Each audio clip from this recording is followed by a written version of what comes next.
Annie, bonjour. Salut!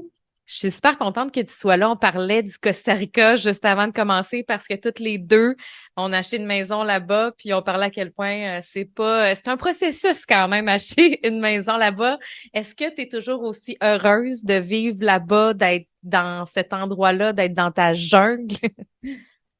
En fait, c'est une bonne question parce que c'est un choix, hein. Les gens pensent que c'est «Oh, wow, t'es tellement chanceuse, ça!» Oui, oui, énormément dans la gratitude aussi.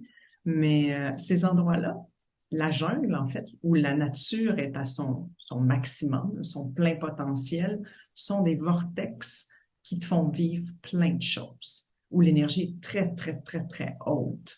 Et donc, quand tu vis des highs, tes highs sont énormes. Et quand tu vis des downs, tes downs sont énormes. Donc, je dirais que la jungle m'apprend encore à aller plus loin dans ma démarche personnelle sur, surtout hein, tous mes trucs, mes empreintes, mon conditionnement, mes croyances limitantes, mes traumas. Euh, donc, euh, donc voilà. Comme je dis, c'est aussi bon que c'est difficile. Et je le cache pas. Hein. Il y a pas d'endroit parfait. Ouais, puis c'est intéressant de parler de ça parce que, tu sais, mon chum et moi, on est devenus nomades, ça fait pas super longtemps. Puis souvent, les gens sont comme, waouh, vous êtes tellement chanceux de vivre ça, puis de vous acheter une maison, puis votre vie est parfaite. Et la réalité, c'est qu'on vit plein de choses, plein de difficultés, puis nous, non plus, on s'en gêne pas. Euh, Puis je pense qu'il n'y a pas de choix parfait. Peu importe la vie que tu choisis, il y a toujours des choses qui vont te challenger. Puis je me souviens d'un texte que tu avais écrit. Je m'étais beaucoup retrouvée en toi là-dedans. Cette espèce de dualité des fois de vouloir vivre une vie d'aventure, mais en même temps d'être bien dans ton confort. Est-ce que c'est encore une dualité qui t'habite? Tout le temps, constamment. Constamment. La vie que ma mère avait choisie, c'est d'aller toujours au même restaurant, à la même place en Floride pendant 15 ans, euh, et de se rendre, pas prendre l'avion parce que c'est dangereux, aller au même restaurant, même hôtel pendant les 3 jours de voyage pour aller là-bas. Moi, j'ai vécu dans ça. C'est ce on m'a appris que le monde est un endroit dangereux. On m'a aussi appris que mon corps est un espace dangereux, mais ça, c'est toute une autre histoire. Mais, et ça, c'est du conditionnement. Donc, du conditionnement, et aujourd'hui, bien sûr, j'ai zéro amertume quand je parle de ça parce que je ne ferais pas qu'est-ce que je ferais aujourd'hui si ça n'avait pas été de ce cheminement-là. Euh, et bon, bien sûr, c'était des traumas intergénérationnels. Ma mère portait ça de son père et ça va loin. Euh, mais j'ai ça en moi. Il y a des jours où c'est les plus difficiles, euh, où je suis vraiment dans des périodes de contraction. Euh, Ça m'arrive souvent de réfléchir à est-ce que je devrais juste retourner proche des miens, tranquille, m'acheter une petite maison, puis avoir une petite vie rangée, tout doux. Euh, et je sais que la réponse c'est non parce que j'ai jamais, depuis que je suis partie de la maison très très jeune, justement pour aller vivre des aventures et expérimenter on my own. Euh, et c'est pour ça qu'on a habité 5 ans à Bali, on a voyagé partout. Ma petite fille n'a pas eu une enfance normale.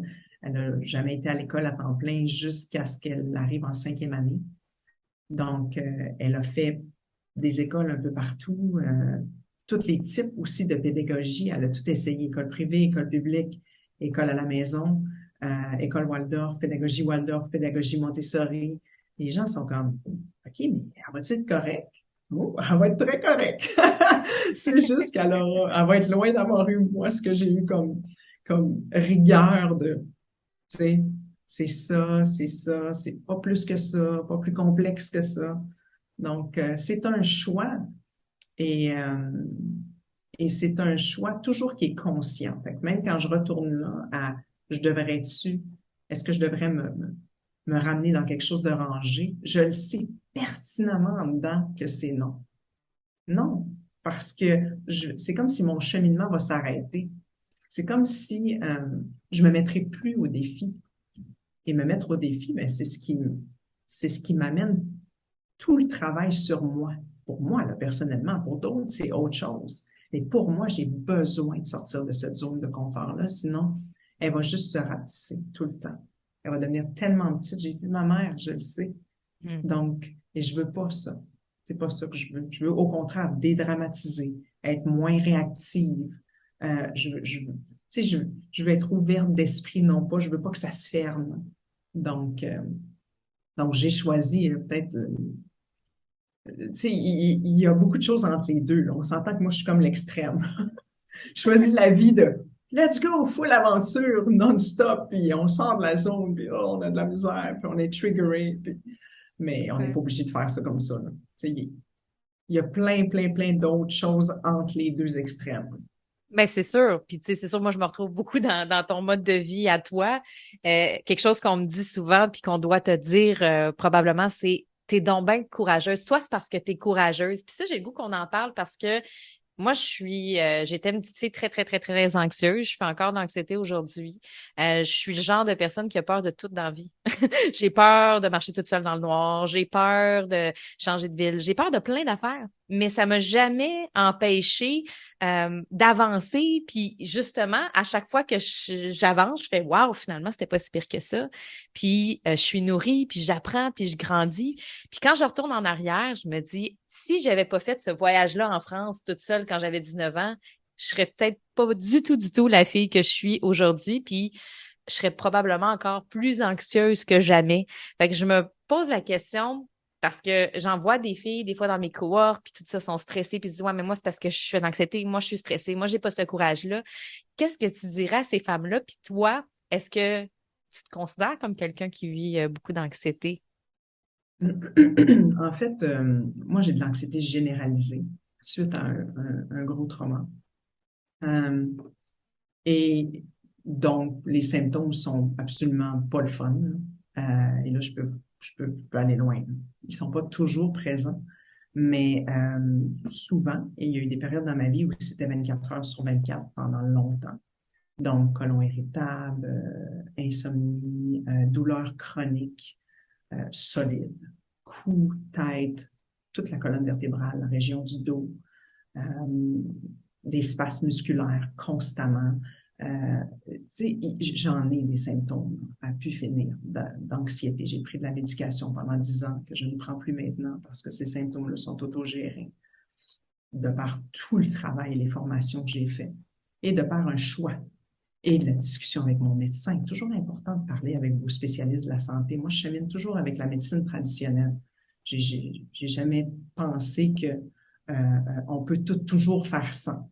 J'aime travailler en équipe. Donc, sauf que la solution, elle est toujours en nous. Ça part de nous. Mon médecin va m'aider, ma psychologue va m'aider, mon thérapeute va m'aider, mais ça part de moi. C'est moi qui ai le pouvoir intérieur de changer quelque chose. Donc, c'est moi aussi qui me donne le petit coup de pied de dire, prends ton courage à deux mains, puis vas-y, fonce. Et de même que c'est moi qui décide de rien faire si jamais je décide d'être en petite boule dans ma chambre, dans un petit coin noir, puis de faire, moi j'ai peur, le monde extérieur, c'est dangereux, je veux pas y aller. Donc, moi, j'ai hyper peur de l'avion. J'ai dû en prendre 500 dans ma vie. Moi, je suis comme toi. J'ai déménagé au Costa Rica où il y a des scorpions, puis des tarentules, puis ça fait 3 serpents qu'on attrape. Euh, je veux dire, on s'entend que je suis loin là, de ma zone de confort, extrêmement loin. Sauf que je me rends compte que de fois en fois, c'est vraiment dédramatisant. Parce que lorsqu'on est devant ces triggers, ces déclencheurs, on se rend compte que la peur est une émotion qui est conditionnée par ce on nous a tout appris, ou ce qu'on nous a dit, ou ce qu'on a vu, ou comment on a vécu telle chose. Mais en fait, dans mes formations, j'apprends à mes participants à prendre la peur et la sortir de la sensation de la peur. Donc, de comment je la ressens, ma peur dans mon corps. Donc, la peur est une chose, elle n'a pas besoin de m'envahir. Elle est une émotion it comes and goes. Donc, si je réussis à séparer ma peur de la sensation qu'elle me procure, de comment je me sens quand j'ai peur, je peux travailler sur la sensation pour dégager l'énergie qui est stockée dans cet endroit-là, par la peur.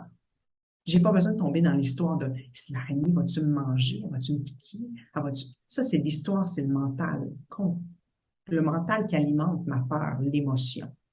Donc, avec tous les outils, quand j'en vois une grosse tarentule, je fais OK, un peu, j'ai peur. Là, je note tout ce qui se passe dans mon corps. Mon corps devient un peu mou. On dirait que j'ai moins accès j'ai tendance à figer, moi, dans les 4 réponses du système nerveux. J'ai tendance à figer. Donc, je ressens pleinement ce qui se passe dans mon corps. OK. Et là, j'ai toute ma tête, là. Je suis consciente de ma réponse du système nerveux quand je vois la tarentule, par exemple. Et donc, j'ai le choix en étant conscient. C'est la conscience qui t'amène le choix de qu'est-ce que je peux faire. Prendre conscience de ce qui se passe dans mon corps, prendre la peur, la mettre là, la regarder. OK, tu es là, je te vois. Maintenant, OK, j'ai mon plexus solaire qui se serre. OK, parfait. Je vais aller voir ce qui se passe là. L'araignée est toujours là. Je m'en vais désamorcer ça en amenant simplement de la présence et en développant un langage avec cette sensation dans mon plexus solaire. Et j'ai aussi tout autour de ça plein de ressources. Mes pieds touchent le plancher, je suis pas en danger. L'araignée est là, elle fait rien, elle a plus peur de moi que moi j'ai peur d'elle. Donc là, je peux rationaliser. J'ai le choix de m'enfermer dans ma chambre, puis de fermer la porte, puis elle peut pas rentrer. OK, fait que je suis en sécurité, ça va bien. Parfait, excellent. Puis éventuellement, quand j'ai toute ma tête, puis j'ai pris toute conscience de ce qui se passe dans mon corps, j'ai la possibilité de passer à l'action. Donc, c'est tout ça. C'est tout ça qui fait la différence pour moi maintenant. Fait que maintenant, je suis rendue super bonne. J'ai ma petite méthode, j'ai mon petit verre. J'ai toujours un petit verre pas loin. Je le mets dessus, je mets une petite feuille de papier et je suis rendue capable de les attraper et de les mettre dehors parce que je les tue pas. Moi, je tue pas les animaux. Même les insectes, je tue pas. Donc, c'est capoté. Tout ça en travaillant sur ta peur, la sortir, la voir, regarder qu'est-ce qui se passe au niveau sensation pour que l'énergie puisse continuer de circuler et être libérée. Pour pas que la peur reste. Donc, il y a quelque chose à faire. Tu sais, Ouais. on n'est pas obligé de rester là-dedans. On n'est pas obligé d'être moi, je peux pas faire ça, je peux pas faire ça, moi, je suis anxieuse. Ah non, moi, je peux pas, je pourrais jamais faire ça. Et c'est de Donc, mieux en mieux, comme tu le dis. Fait que ça veut pas dire que tu ressens plus rien quand tu vois une araignée, mais tu le sais maintenant. Puis d'une certaine façon, ça finit par désencoder un peu l'amygdale, puis ça diminue le niveau de l'anxiété. Plus tu vois une araignée, à un moment donné, quand ça fait 10, c'est sûr que ça a un impact, certainement. mais ces araignées-là peuvent être tellement de choses. Tu sais, moi, mes clientes, moi, c'est la communication que j'enseigne. Fait que, tu sais, faire des lives, se mettre de l'avant, les prises de parole. On s'entend que tout ce que tu viens d'expliquer avec le système nerveux, les filles peuvent exactement vivre ça devant une caméra ou quand elles ont à s'exprimer en public ou toutes ces choses-là, hein? Donc, tout ce que tu viens de dire, ben, c'est exactement ce que les filles peuvent ressentir dans leur communication. Mais en même temps, si elles se disent, ben, j'en ferai jamais de live ou je l'appellerai jamais cette personne-là que je sais qui peut avoir un impact dans mon entreprise ou non, parce que je ne peux pas, parce que je fige, ben, à quelque part, on fige aussi, tu sais, comme l'évolution de notre suite, de notre entreprise. Fait que c'est super intéressant. L'araignée peut être aussi un Facebook Live. Ça peut être bien des Mais tout choses. à fait. Puis le système nerveux va réagir de la même façon. Si lui, il voit le Facebook Live comme une menace, comme moi, je vois l'araignée comme une menace, il va réagir, il va choisir une des 4 réponses, fight, flight, freeze, collapse. Donc, c'est vraiment ça. Tu sais, et souvent, c'est fait de façon inconsciente. Mais plus tu amènes de la conscience, puis ça commence par n'importe quoi, manger en conscience, respirer en conscience, répondre en conscience, agir en conscience, et plus tu es capable d'amener de la conscience dans tes réactions au niveau du système nerveux et de faire, OK, je te vois, je t'entends. J'ai plein de compassion pour moi parce que ça vient d'une empreinte qui est tellement vieille. Tu sais, on m'a montré que c'était épeurant de parler en public. Il y a eu une source à un moment donné. Et, et c'est là que moi, j'ai plein d'amour pour la petite moi qui a vécu ça. difficilement. À un moment donné, il y a eu un événement, un impact qui font que les gens ont de la difficulté à parler en public. Tu comprends? Soit Mhm. quelqu'un leur a dit qu'il était pas assez bon, qu'il était pas assez ci, pas assez ça. Et de prendre conscience d'où ça vient avec bienveillance et tellement d'amour pour le petit soi, ça fait aussi partie du travail que j'effectue constamment. Moi, ma petite Annie de tous les âges, là, je suis tellement là pour elle, pour lui dire non, on t'a dit que tu n'étais pas assez, moi je veux te dire quelque chose, tu es plus qu'assez. Tu sais, puis je suis tout le temps en train de l'apprendre, puis de lui dire ce qu'elle n'a pas pu entendre.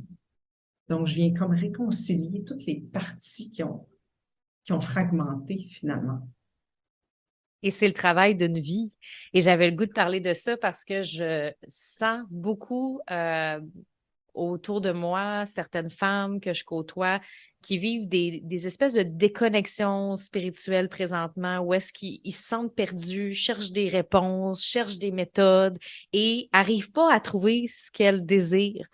Euh, et on pense des fois que, bon, ben, je vais aller voir une personne ou je vais aller voir telle personne ou je vais faire cette formation-là. Puis autant qu'il y a plein d'outils disponibles, puis toi, tu en as plein, tu sais, dans tes 15 ans, il y a plein de formations que tu as faites, tu as enseigné plusieurs choses différentes, respiration consciente, le yoga, mais en même temps, c'est pas juste la méthode. Tu sais, il y a le travail que nous, on fait. Qu'est-ce que tu dirais à ces femmes-là qui se sentent un peu perdues à travers toutes les options possibles présentement? C'est sûr que c'est difficile pour moi parce que j'ai pratiquement tout essayé. Et donc, il y a comme une portion d'essai-erreur parce que pour une personne, ça peut être ce chemin-là, puis pour l'autre, ça peut être un autre chemin. De là, mon côté qui ne met jamais une seule pratique, comme c'est la vérité absolue, c'est ça absolument qu'il faut faire. Euh, il y a une portion d'essai. Tu sais, essaye telle technique ou essaye telle chose, puis prends-toi un petit journal, puis regarde toujours qu'est-ce que ça me fait. Tu sais, note, prends en note. Quand j'ai fait telle chose, comment je me suis sentie, bon, avant, pendant, après. Ça a été quoi l'impact? Euh, et donc, tu sais, moi, je suis jamais là pour vendre mon chemin ou la façon que moi j'ai cheminé parce que j'ai passé par des, des thérapies qui ont fait leur preuve depuis des années, les thérapies traditionnelles qui ont zéro fonctionné sur moi. Donc, j'ai comme été forcée par le fait même de voir que ça ne fonctionnait pas, ou du moins que j'avais pas de résultat, de faire mes propres recherches. Et je suis tombée sur plein de choses. Le yoga est arrivé dans ma vie en premier. Et j'ai commencé à avoir du résultat sur mes symptômes, sur la façon dont je me sens, sur toute la gestion des émotions. Et le yoga m'a amené vers le pranayama. Le pranayama m'a amené vers la respiration consciente, le breathwork. Et le breathwork m'a amené vers la thérapie somatique. Et ensuite de ça, on fait confiance parce que ça nous amène à la bonne place. Je ne sais même pas comment je me suis rendue par ces chemins-là. J'ai juste fait confiance. Cette chose-là, ça fonctionne pas pour moi. OK, qu'est-ce que je pourrais essayer d'autre? Ah, une amie vient de me parler de tel truc. Ah, j'ai le goût, moi, de faire ici une séance, voir comment je vais me sentir. Ah, mon Dieu, il y a quelque chose de vraiment le fun qui se passe là ici. OK. Donc, c'est ça, c'est difficile pour moi chaque personne est unique, mais d'amener de la conscience dans tout. Comment je me sens? Quels sont mes ressentis? Quel est l'impact de ce que je viens de faire sur mon intérieur? D'aller, d'aller prendre le pouls le plus souvent possible. C'est ce qui va vous donner les réponses. Et être à l'écoute des signes aussi. Moi, je suis tellement dans l'énergie. Je travaille autant dans le corps somatique que dans tout l'aspect énergétique. Donc, la vie me place vraiment les bons obstacles et, euh, et aussi les trésors sur ma route. Et des fois, je me demande comment ça a pu être orchestré aussi parfaitement. Donc, à partir du moment où on fait confiance, il y a plein de choses qui se passent, mais il faut être capable de le voir, hein, de les voir, les signes puis les opportunités qui se déposent devant nous. Mais en même temps, une partie de la réponse, c'est d'écouter comment on se sent et de Tout le pas temps. faire quelque chose parce qu'on nous a dit que c'était la bonne affaire. Fait que, tu sais, c'est vraiment qu'est-ce que toi tu ressens par rapport à ça, puis tu essaies des choses. Euh, Moi, c'est intéressant parce que je te partage des choses que j'ai vécues récemment. une blessure qui est ressortie. Puis au début, dans ma tête, je me disais, moi, je suis en train de vivre une déconnexion spirituelle comme j'avais jamais vécu. Puis je me dis, c'est ça, je suis en train de me déconnecter. Puis finalement, en réalisant que je suis en train de me déconnecter, ça m'a fait réaliser que j'avais une blessure transgénérationnelle, justement, de gens qui avaient vécu des trucs dans l'Église, dans ma famille, que j'avais comme complètement oublié, avec des gens, tu sais, qui avaient quand même beaucoup d'ampleur dans les églises. On le sait, hein, l'histoire au Québec, qu'est-ce qui s'est passé. Et ça m'a fait réaliser que moi, ça mettait en doute certains guides autour de moi, puis certaines personnes, comme si il y avait un manque de confiance envers certaines personnes. Donc, au bout du compte, c'était pas une déconnexion spirituelle, c'était une partie de mon cheminement puis de ma guérison qui est en train de se faire sur comment je vais choisir mon chemin pour la suite, puis avec qui j'ai envie de travailler, puis avec qui j'ai envie de continuer ce chemin-là. Fait qu'au bout du compte, quand on pense des fois qu'il n'y a plus rien qui marche, ça finit toujours par nous ramener au bon endroit puis aux bonnes personnes, tu sais. Fait que je trouvais ça intéressant d'en parler parce que on a toutes des choses qui nous bloquent à certains moments dans notre cheminement, puis on se dit, bon, c'est terminé, mais au bout du compte, il y a toujours des solutions, puis on a des choses à apprendre là-dedans. Là. Ouais. Tout à fait. Puis on nous dit même que quand ça revient, quand on pense que c'est parti, puis on vit un truc, on est comme, voyons, comment ça que c'est encore là, puis je pensais que c'était réglé, puis tout ça.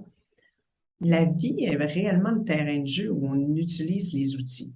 Donc, on prend plein de formations, on essaie plein de thérapies, on fait plein de trucs, mais la game, c'est le quotidien. Donc, et qu'est-ce que mon quotidien m'amène sur mon chemin, puis comment je vais réagir, puis comment je vais gérer, ça nous en dit long sur qu'est-ce qui reste comme empreinte, qu'est-ce qui reste comme énergie réprimée dans ces empreintes ou dans ces anciennes programmations ou anciens schémas. Donc, et des fois, c'est choquant ou même surprenant parce que tu te dis, hey, sérieux, là. C'est comme pourquoi que tout allait bien. Pourquoi ça débarque, là? Parce que c'est fait pour terminer les cycles.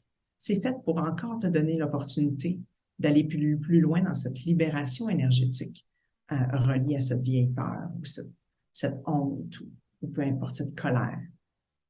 Donc, c'est ne pas se fâcher avec la vie, c'est ça.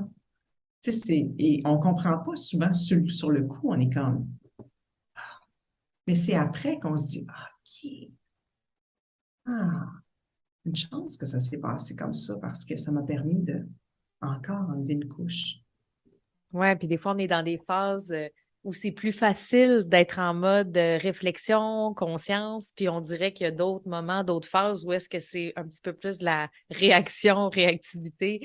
Donc, même dans notre énergie, tu sais, on vit tout ça. Fait que c'est sûr que quand tu reviens d'une retraite d'une semaine, t'es comme, ouh, je suis sur mon nuage, j'ai fait plein de prises de conscience, tout ça. Puis là, après, ben, comment t'appliques ça dans ton quotidien, puis qu'est-ce qui reste à travailler? Fait que ça, c'est super intéressant parce que sais, comment on interagit avec les gens qu'on aime, comment on interagit avec nos amis, nos parents, comme avec nos clientes, notre entreprise. Fait que ça, c'est ça qu'on vit, là, au bout du compte. Tout à fait. Ouais. Fait que c'est vraiment intéressant. Euh, Tu me dis que tu as tout essayé dans ta vie. Je trouve ça super intéressant. Tu as essayé beaucoup de choses, beaucoup de formations. Ça a été quoi la dernière chose que tu as essayé récemment que tu as aimé? Oh mon Dieu, j'aime plein de choses. Tu sais, je suis une fille qui adore tout ce qui est body working, donc je pense que je vais me faire masser à vie, je vais voir des ostéos, des chiro à vie parce que tout ce que je vis, je le vis dans mon corps. Tellement dans mon corps que mon corps crie quand il est pas content. Donc, tout ce qui est, euh, tout ce qui fait que mon corps peut juste faire, prends soin de moi. Moi, j'ai confiance. Tu sais, donc, tout ça, pour moi, ça marche, puis ça a marché pendant toutes ces années, l'acupuncture qui est oh, que moi, j'en mange. Je les sens, tous mes petits méridiens qui font, là, tout d'un coup, l'énergie passe. Tu sais, je suis tellement sensible. Donc, tout ça, pour moi, c'est extraordinaire. Mais c'est sûr que mon corps, à moi, c'est vraiment la thérapie somatique mélangée avec la respiration consciente. Donc, ça, c'est ce que j'enseigne, c'est ce que je continue de, de, de me former, parce qu'il y a quelque chose de magique entre respirer de façon connectée pour ramener les charges à la surface, pour terminer les cycles du système nerveux qui n'ont pas réussi à terminer leur cycle et amener de la présence à ces charges dans le corps, les voir. Tu sais, quand ça fait mal, on a tellement été brainwashé à, on n'est pas supposé de souffrir.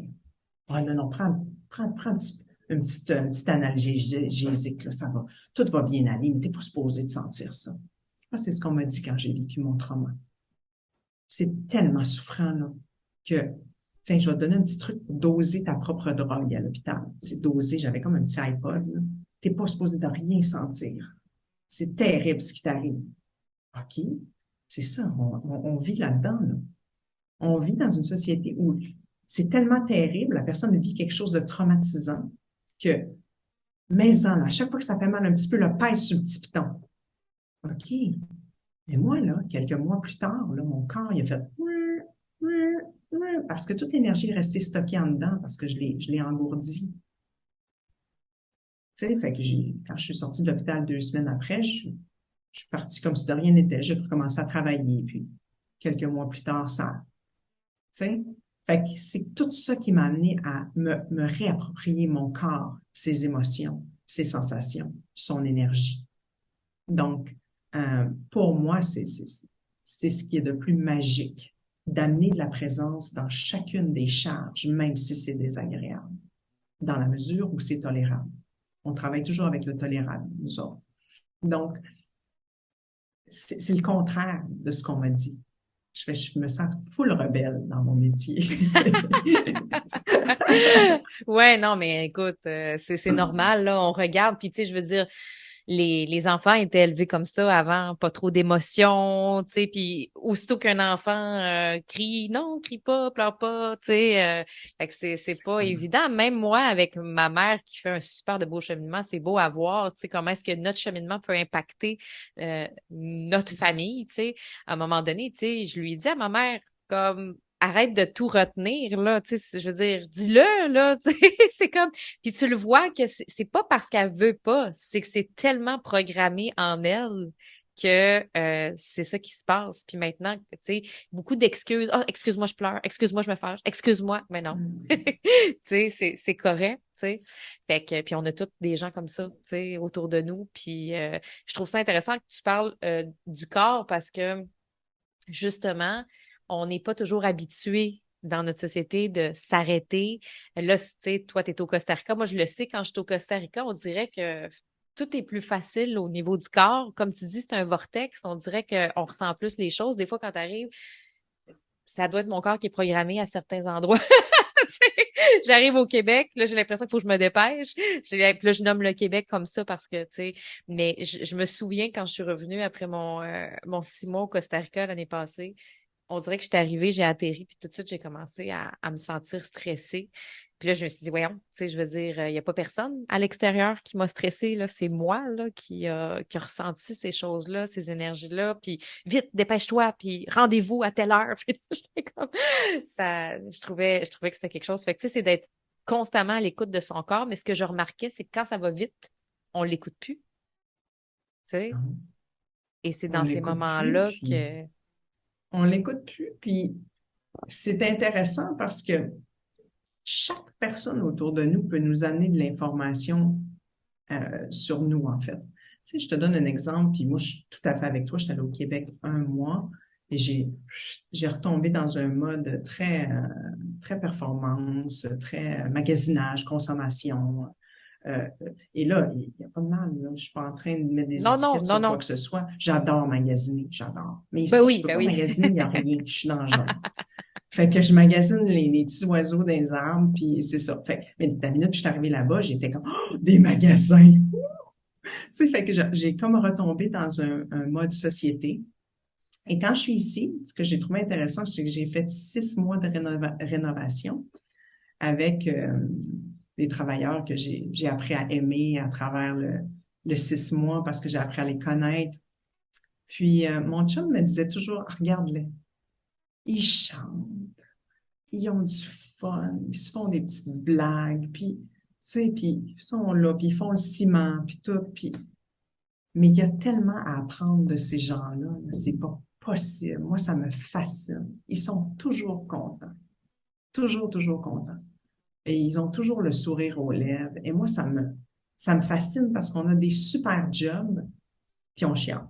On chiale. Ah là, j'ai trop fait d'heures là, assis, là, j'ai mal au dos. Ah là, les clients sont fatigants. J'ai reçu 50 courriels aujourd'hui. Là, tu sais, on dirait qu'ils comprennent pas, ils lisent pas, c'est écrit sur le truc. Là. Attends, la gratitude. Juste que la cliente n'a pas compris. Mais moi, ça m'arrive comme tout le monde, je suis un être humain. Puis là, je repense à mes petits travailleurs, puis je me dis, j'ai tellement de gratitude pour mes clients. J'ai tellement de gratitude, même si tu me demandes un truc qui est évident. Tu sais, puis je parle de service à la clientèle, parce que moi, j'en reçois énormément. À cause que j'ai les deux sites, mon yogavirtuel.com et annieanga.com, puis les formations, puis les centaines d'étudiants, puis en plus des réseaux sociaux, parce qu'ils nous écrivent partout. Fait que j'ai tendance à chialer des fois quand ça rentre tout en même temps. Puis là, je regarde mes petits boys, puis je me dis, aïe, merci la vie. Merci tellement. Tu sais, pour tout ce qu'on a, puis qu'on prend quasiment pour acquis des fois. Et ça me ramène constamment d'habiter et à Bali, c'était pareil. Quand j'habitais à Bali pendant 5 ans, le peuple m'a tellement appris. Je me mettais je les regardais tout le temps. Tout l'amour qu'ils mettaient dans les offrandes qu'ils venaient faire à notre maison chaque matin, chaque soir. La façon dont leurs petites mains font les offrandes, toujours de la même façon, avec autant d'amour. Après toutes ces années, je me disais, aïe, sérieux, tu sais, c'est comme tu pourrais chialer juste un peu moins. Chialer un petit peu. Un petit peu, ça fait du bien, c'est de la décharge. Mais, tu sais, beaucoup plus de la gratitude. Ouais, puis tu parles beaucoup de la conscience des gestes aussi, tu sais, le fait d'apprécier son travail en chantant ou de faire son offrande, mais vraiment de prendre le temps de le faire. Combien de fois, des fois, on fait les choses vite parce que faut que ça se fasse, tu sais, le fameux il faut, là. Faut que ça se fasse. Non, tu l'aimes pas, celle-là, hein? Mm-hmm. Donc, c'est vraiment ça. J'aurais envie de te demander, parce que tu me parlais de la gratitude, j'imagine que ça fait partie de ton quotidien. Est-ce que tu as une routine précise? Comment tu fonctionnes? Parce que tu es quand même une fille qui aime l'aventure, essayer des nouvelles choses, mais dans ton quotidien à toi, est-ce que tu as une routine précise que tu aimes suivre? Elle change, mais de période en période, dépendamment je suis où, je fais quoi, qu'est-ce que je vis. Donc, c'est sûr que je me lève très tôt, hein, je me lève à 5h, 5h30 à tous les jours. J'ai ma petite fille qui se prépare pour l'école, bien sûr, donc habituellement, ce que je fais, c'est que je commence par, j'ai genre un matelas qui envoie des petites zones énergétiques, ça s'appelle un cloud. Euh, et je commence toujours avec, puis il y a des programmes là-dessus. C'est vraiment le fun. C'est comme un beamer pour ceux qui connaissent la génération beamer. Tu sens pas vraiment les ondes, mais quand tu es bien, bien sensible, tu le sens. Donc, moi, je commence toujours mon petit matin, je me réveille, ma petite fille commence à faire ses choses, puis je me fais un petit 15 minutes de respiration avec mon cloud sur ma table de massage, juste pour prendre conscience de je viens de me lever. Et toujours se lever avec une pensée de gratitude avant de mettre un pied hors du lit. Le plus possible. Quand on oublie, ben écoute, on essaye le lendemain de se rappeler ça. Et ensuite de ça, je vais contribuer, aider ma petite, je vais la porter à l'arrêt d'autobus, je reviens, et là, j'ai toute ma liberté donc, je vais dans ma petite salle et je commence avec une méditation, avec quelques pranayamas, body shaking, super important, pour alléger toutes les tensions de la nuit. Surtout quand on est anxieux, on contracte la nuit. On a cette tendance à contracter. Donc, un bon body shaking qui peut durer entre 5-10 minutes pour commencer. Et en ce moment, bon, dépendamment des périodes, là, ça fait 2 mois que je fais une routine de Qigong d'environ, une routine de réchauffement plus environ 15 à 20 mouvements pour vraiment faire travailler le Qi dans toutes les parties de mon corps. Je sens vraiment que c'est ça que j'ai besoin en ce moment. Beaucoup de contractions, fait que j'ai l'impression qu'il y a des blocages avec le Qi.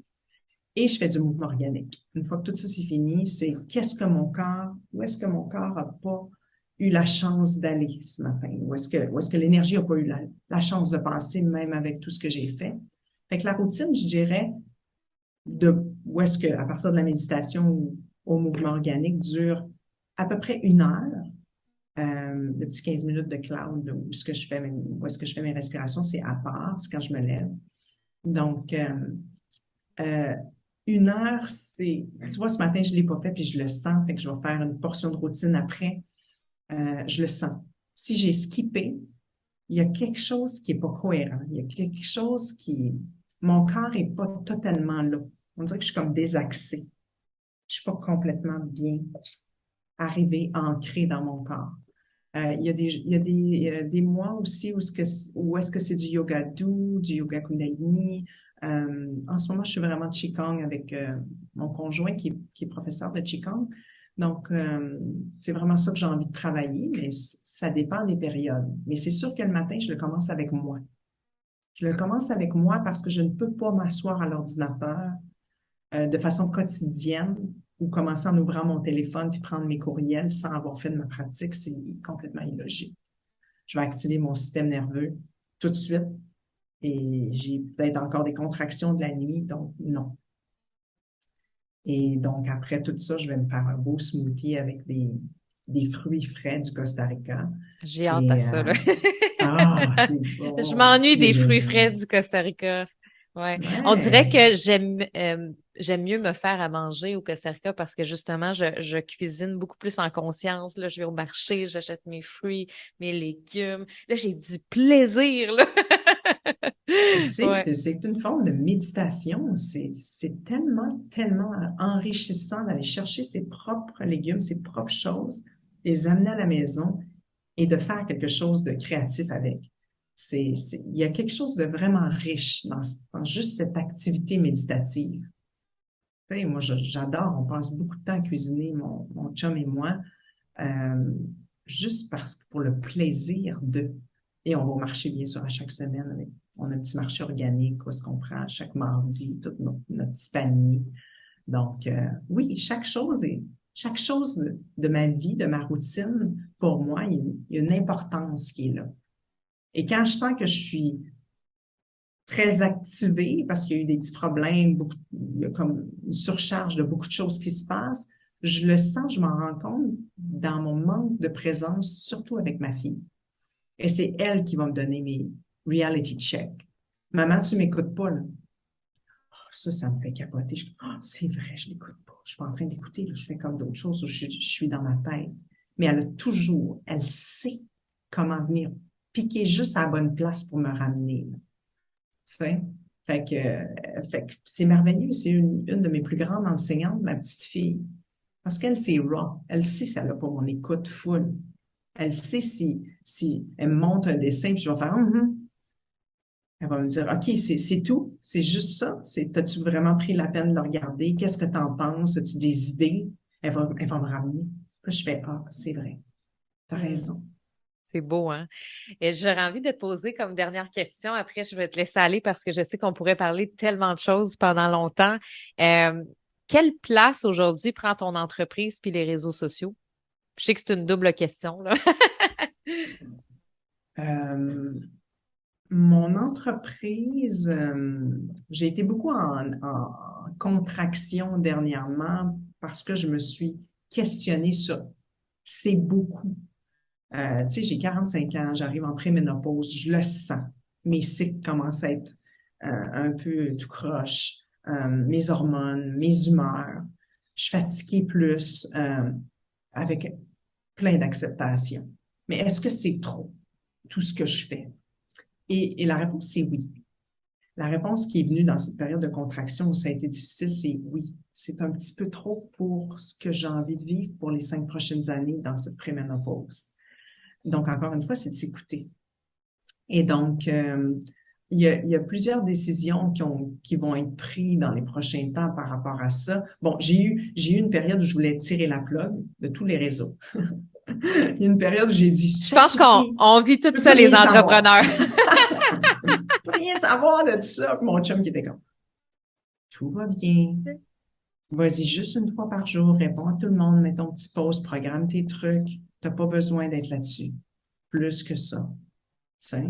Puis, OK. Fait que là, je me suis calmée, je suis revenue un petit peu tranquille et tout. Puis, je m'en vais vraiment vers ça. Planifier les choses que j'ai envie de partager d'avance.